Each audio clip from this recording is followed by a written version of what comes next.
Corona virus. आज बात करते हैं उन तथ्यों के बारे में और उस चीज के बारे में जो कि आपको कोई भी कहीं भी नहीं बता रहा है। सबसे पहले let's talk about the good measures, जो अच्छे अच्छे स्टेप्स भारतीय गवर्नमेंट ने उठाए हैं आपको बचाने के लिए। आइसोलेशन सेंटर्स बनाए गए हैं इंडिया भर में। जितने भी लोग इंडिया के बाहर से आ रहे हैं, बहुत सारे लोगों के लिए बॉर्डर्स सील कर दिए गए हैं। जितनी भी जगहें, जितनी भी कंट्रीज में भी कोरोना वायरस बहुत तेजी से बढ़ा हुआ है, वहां से लोगों को इंडिया में आना अलाउड नहीं है। और जो भी लोग बाहर से आ रहे हैं उनको 14 दिन के लिए आइसोलेशन पीरियड में रखा गया है। थर्मल स्क्रीनिंग हो रही है इंडिया के सारे इंटरनेशनल एयरपोर्ट्स पे। ऐसा कोई भी इंसान नहीं है जो कि इंडिया के अंदर आ रहा होगा जिसकी थर्मल स्क्रीनिंग नहीं हो रही है। इंडिया ने वुहान से, ईरान से और इटली से अपने जितने भी इंडियन सिटीजन्स थे सबको जाके फ्लाइट्स भेजी, सबको यहां पे लेकर आए, उनको आइसोलेशन सेंटर्स में रखा। ईरान में जहां पे कि इंडियंस की टेस्टिंग पॉसिबल नहीं हो पा रही थी, इंडिया ने खुद का एक लैब बना के वहां पे भेजा लोगों की सुरक्षा के लिए। The Indian government is dedicated to protect the people of India from this novel virus. आपको यह समझना पड़ेगा आज कि यह वायरस कितना ज्यादा हमारे लिए नुकसानदेह है, हमें आज की डेट में इसका कुछ अंदाजा भी नहीं है। सबसे पहले बात करते हैं वुहान के बारे में कि फिलहाल वुहान की क्या कंडीशन है। वुहान यानी चाइना की वो जगह जहां से कि ये वायरस हम सबके बीच में आया था। आज के टाइम पे वुहान पे बिजनेसेस हैं जो पिछले 40 दिनों से बिल्कुल बंद है। यानी कि वो बिजनेसेस, वो शॉप्स, वो रेस्टोरेंट्स, वो सलून्स, वो डिपार्टमेंटल स्टोर्स जहां पे कि पहले लाइनें लगी रहती थी, जहां पे पूरी तरह से लोग रहते थे, आज वो पूरी तरीके से बंद है। सारे के सारे लोग सेल्फ आइसोलेशन में अपने अपने घरों में बंद है। आपको अगर खाने के लिए रोजमर्रा की जरूरतों के लिए चीजें मंगानी है, आप फोन करते हैं, आपका नंबर आता है, आपके फोन पे घंटी बजती है, आपके घर के पास नीचे खाना आया जाता है, एक स्टिक के माध्यम से वो खाना आपको दिया जाता है ताकि आप उस खाने के या खाना देने वाले बंदे के डायरेक्ट कांटेक्ट में नहीं आए। एक ऐसा जगह जो पूरी तरह से फ्लरिशिंग था, आज वहां पे इतनी ज्यादा खराब स्थिति है। यूके की बात करते हैं। यूके के मेडिकल रिप्रेजेंटेटिव्स ने बोला है कि अगर हम वर्स्ट केस सिनेरियो की बात करें, listen to me very carefully, अगर हम वर्स्ट केस सिनेरियो की बात करें तो स्प्रिंग 2021 तक यूके के 80% लोगों को कोरोना वायरस से इंफेक्शन होगा। उसमें से 15% लोगों को हॉस्पिटल्स जाना पड़ेगा। यानी कि 80 लाख लोग यूके में, अगर ये वर्स्ट केस सिचुएशन पहुंचता है, हॉस्पिटल्स में जाएंगे। चाहे वो इमरजेंसी वार्ड्स में जाएं, चाहे जनरल वार्ड्स में जाएं, चाहे आईसीयूज में जाएं, वो लोग वहां पे जाएंगे। If you don't understand how grave this situation is, start focusing on this right now. Norway as a country has been locked down. No bars, no restaurants, no offices, no schools, no colleges, no gatherings, no prayers, nothing of that sort is happening. And now let me tell you about what has happened in Italy. एक ऐसा देश जहां पे 6 करोड़ से ज्यादा population है। आज ही मेरी फ्रेंड से बात हुई है जो इटली में रहती है। The entire country is on a lockdown. आपको बाहर जाना अलाउड ही नहीं है। अगर आप बाहर कहीं जाते हैं, परमिशन लेके जाते हैं, कुछ एक लोग बाहर जाते हैं सिर्फ रोजमर्रा की जरूरतें अपने घर पे लेकर आने के लिए। आज के टाइम पे जब हम ये वीडियो बना रहे हैं, सिर्फ कल 368 लोग मात्र इटली में मारे जा चुके हैं। Understand the situation, 368 people have died in a single day in Italy. And if you are not understanding why this is happening in Italy and why it is spreading to the nearby European countries, आप शायद अपने आप खुद से झूठ बोल रहे हैं। The problem with us in our country is, जब तक कोई चीज बिल्कुल हाई लेवल पे नहीं पहुंच जाती है, हम उस चीज को नहीं समझते कितनी ज्यादा खतरनाक है। WHO ने कोरोना वायरस को एक पैंडेमिक घोषित कर दिया है। पैंडेमिक घोषित करने के लिए क्या क्या चीजें जरूरी होती हैं? पहली चीज, अगर ये बीमारी, ये वायरस, कोई भी चीज अगर दुनिया भर में फैल रही है, उसको पैंडेमिक घोषित करा जाता है। अगर आज के टाइम पे उसकी दवाई नहीं बनाई गई है, उसको पैंडेमिक घोषित करा जाता है। अगर उसका स्प्रेड बहुत ही वाइड स्प्रेड होगा, यानी बहुत तेजी से फैलेगा, उसको पैंडेमिक घोषित करा जाता है। जिसका मतलब यह है कि आज तक ये बीमारी आज से पहले नहीं आई है, दवाई नहीं बनी है, हमारी बॉडीज इसके लिए इम्यून नहीं है। अगर आप इम्यूनिटी का मतलब नहीं समझते, जो आपकी बॉडी की प्रतिरोधक क्षमता होती है, वो प्रतिरोधक क्षमता अभी इस वायरस के लिए नहीं बनाई गई है।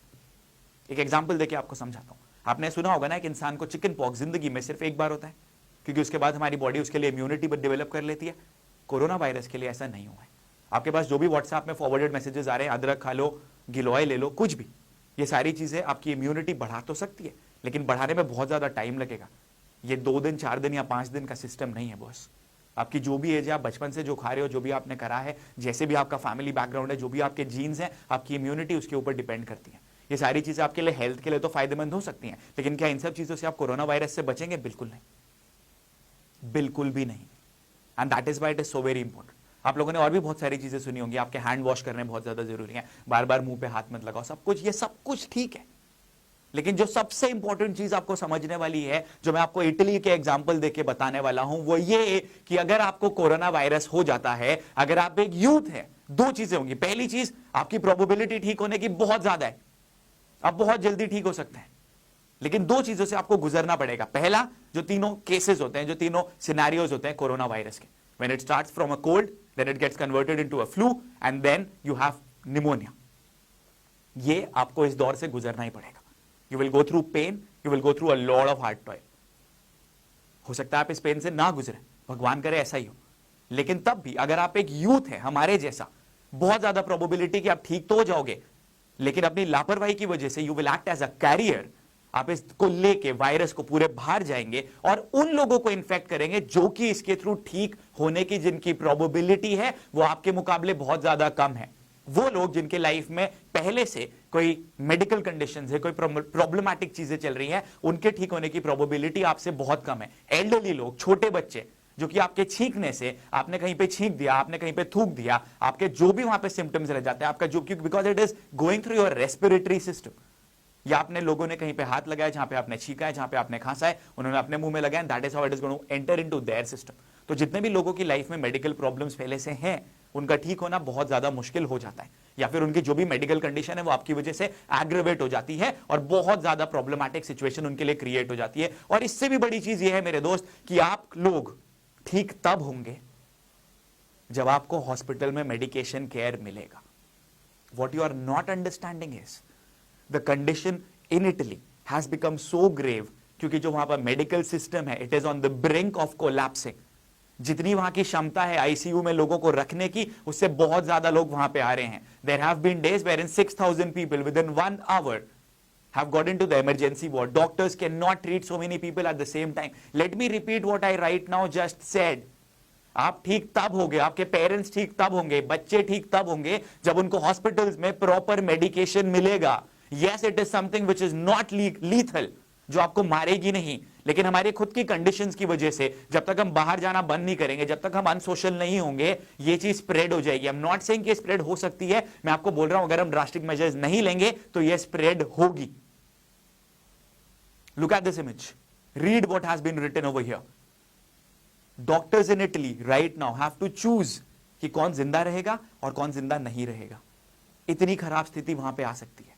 अगले 4-5 दिन में वहां पे स्थिति इतनी खराब हो सकती है कि जो 80 साल से ज्यादा उम्र वाले लोग हैं, शायद उनको आईसीयू में भर्ती भी नहीं करा जाएगा, क्योंकि उनका बचना बहुत ज्यादा मुश्किल है। उसके मुकाबले किसी ऐसे बंदे को आईसीयू में रखा जाएगा जिसकी एज कम है, और उसके जिम्मेदार सिर्फ वो लोग हैं जिन्होंने अपनी तबियत खराब होने के बावजूद रेस्ट करना मुनासिब नहीं समझा, बाहर गए, पार्टी करी, घूमे फिरे, क्राउडेड एरियाज में गए, इस डिजीज को स्प्रेड करा। If you don't understand the speed with which it spreads, it is phenomenal. पहले हफ्ते जिस जगहों पे 28 केसेस थे, दूसरे हफ्ते में 400 केसेस थे, तीसरे हफ्ते में उन्हीं जगहों में 4000 केसेस हो गए थे, और चौथा हफ्ता आते आते वहां पे 23,000, 12,000, 14,000 इस तरीके के नंबर्स पहुंच गए। And it is going to go on. The reason is it spreads like wildfire, that is why it is a pandemic. हाँ, ये बात बहुत सच है कि इंडिया में अभी तक हम उस जगह पे नहीं पहुंचे, भगवान ना करे हम कभी पहुंचेंगे, और उसका रीजन ये है क्यों नहीं पहुंचे हैं, इटली में क्यों पहुंच गए, क्योंकि इटली में 10 दिन पहले ये वायरस आ गया था compare to the other European countries. India में इसने दस्तक लेट दी है। इसका मतलब यह है कि हमारे पास टाइम था प्रिपेयर करने के लिए, बट गवर्नमेंट्स कितने भी मेजर्स ले ले वो कभी भी सफिशिएंट नहीं होंगे जब तक हम सिटीजन्स गवर्नमेंट का साथ नहीं देंगे।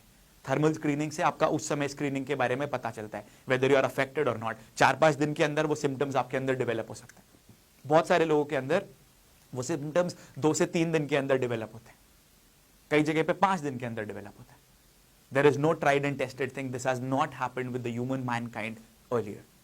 But one thing which is going to ensure that this virus will not spread is जितने लोग हैं उनको आइसोलेशन में डाल दिया जाए। धीरे धीरे वो लोग रिकवर होते जाएंगे। जैसे जैसे वो लोग रिकवर होंगे, क्योंकि वो पब्लिक के कांटेक्ट में नहीं आएंगे, तो बाकी के लोग अफेक्ट नहीं होंगे। इसका मतलब ये है कि अभी भारत भर में जितने 100 के आसपास केसेस हैं, वो लोग आइसोलेशन में रहेंगे, उन लोगों की तबियत धीरे धीरे ठीक हो जाएगी, और लोग भारत में आने नहीं दिए जा रहे हैं, क्योंकि हमारे बॉर्डर सील कर दिए गए हैं, फ्लाइट्स को रोक दिया गया है। लेकिन अगर हम हमारे बच्चों को स्कूल से छुट्टी मिलने की वजह से पिकनिक मनाने चले जाते हैं, या कहीं पे ट्रैवल करने चले जाते हैं, या कहीं पे घूमने चले जाते हैं। आज मैंने देखा था गोवा में एक रेस्टोरेंट है जहां पे बच्चे लोग, पेरेंट्स लोग अपने 6-6 महीने के बच्चों को साथ में लेकर आए। You are not understanding that you need to go unsocial. The government can do as much as they can. अगर इटली जैसे देश में, जिनका medical system one of the world's finest है, इतनी बुरी स्थिति आ सकती है, तो ये हमारे देश में यकीनन हो सकता है। with the kind of population that we have in India, with the kind of medication care that is there in the rural areas of India. आप मैं पढ़े लिखे citizens हैं. We need to share this video to maximum people, convey to them the message कि ये मजाक की चीज नहीं है, ये बहुत ज्यादा स्प्रेड हो सकती है। अभी तक नहीं हुई है, भगवान का शुक्र है। अगले 2 से 3 हफ्ते इंडियन मेडिकल हिस्ट्री के सबसे ज्यादा खतरनाक हफ्ते साबित हो सकते हैं, और सबसे ज्यादा सेफ हफ्ते भी साबित हो सकते हैं अगर हम मिल के डट के सामना करें। अगर आपको थोड़ा भी लगता है पिछले कुछ दिनों में आपकी तबियत खराब है, खांसी है, जुकाम है, बॉडी पेन हो रहा है, आंखों में तकलीफ हो रही है, जाके डॉक्टर से चेकअप कराएं। अगर आप बाहर से लौट के वापस आए, आइसोलेशन में जाएं, 14 दिन अलग रहें, get your self checked. Please don't share articles, things, food items with other people and stop going out. कुछ दिन तक अगर आप बाहर नहीं जाएंगे कोई फर्क नहीं पड़ेगा, घर पे रह लो, सेल्फ एजुकेशन ले लो, स्टडी कर लो, but stop going out. Go and become unsocial. जितनी जल्दी आप ये करेंगे उतना ही जल्दी आप आगे बढ़ेंगे। जो बाकी के देश हैं, हमको उनसे सीखना बहुत ज़्यादा ज़रूरी है। एक इमेज आप लोगों को लास्ट में दिखाना चाहता हूँ।